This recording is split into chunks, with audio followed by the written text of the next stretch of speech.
curious, observant tone. If you frequently find yourself whispering, "I'm sorry" to a piece of furniture you accidentally bumped into, or apologizing simply for taking up physical space in a hallway, you are participating in a very specific psychological reflex. Think back over the last 24 hours. Try to mentally tally exactly how many times you apologized for something that was entirely out of your control. Keep that number in your head. Society tends to look at this behavior and label you a people pleaser. People assume you just have low confidence, or that you're operating from a place of weakness. But psychology reveals a completely different story. What you are experiencing is known as the apology reflex, and it has almost nothing to do with being overly polite. Every unnecessary sorry adds another pound to an invisible mental load. By taking the blame for things you didn't do, you're performing a form of emotional labor that leaves your internal battery perpetually in the red. To understand why the word falls out of your mouth before you even process what happened, we have to look at a mechanism known as preemptive appeasement. When you enter a room, your brain's amygdala starts actively scanning the environment for frustration. The second it detects tension, your nervous system throws out an apology like a verbal shield to artificially manufacture peace and neutralize the perceived threat. For the chronic apologizer, taking the blame is a highly effective tool. It is a way to exert control over an unpredictable, volatile environment, even if it costs you a tremendous amount of energy.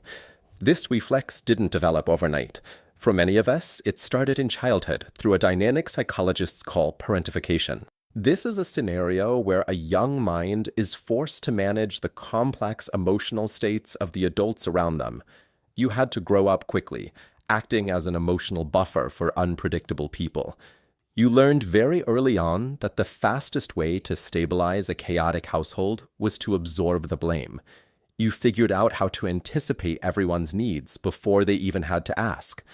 This reflex is actually a sophisticated response to an environment that wasn't predictable. You developed a hyper-tuned emotional radar to stabilize your surroundings, transforming yourself into a summon early warning system to maintain safety. However, the skills that kept you safe in the past come with a steep price tag in adulthood. When you constantly signal that your needs are secondary, you end up carrying an invisible mental load that slowly empties you out. The exact survival skills that once protected you are now emotionally bankrupting you.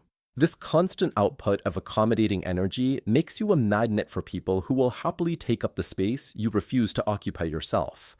We have to break this cycle, and we are going to do it using a structural, everyday tool called the gratitude pivot system. The core mechanic is simple. Whenever you feel the desperate urge to apologize for a non-offense, you swap the guilt-absorbing "I'm sorry" for a statement of "thank you." Imagine you are drafting a work email because you took a few extra hours to reply. Instead of typing "sorry for the delay," you type "thank you for your patience." The same rule applies to your friendships. If you are venting about a bad day, you don't say "sorry for complaining." You say "thank you for listening." This shifts the interaction into a positive, balanced exchange. This small cognitive reframe stops you from automatically absorbing guilt. It actively protects your emotional battery by cutting off the cycle of invisible labor you perform to keep everyone else comfortable.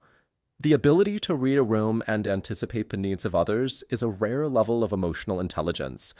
It allows you to navigate complex social spaces with precision, but that sensitivity only works for you if it's protected by boundaries. Your nervous system can finally rest. You are no longer responsible for managing the emotional leather of the entire world. It is safe to take up space. If you are ready to stop carrying everyone else's emotional baggage, click the link in the description to join the waitlist for my free upcoming masterclass on rebuilding your personal boundaries.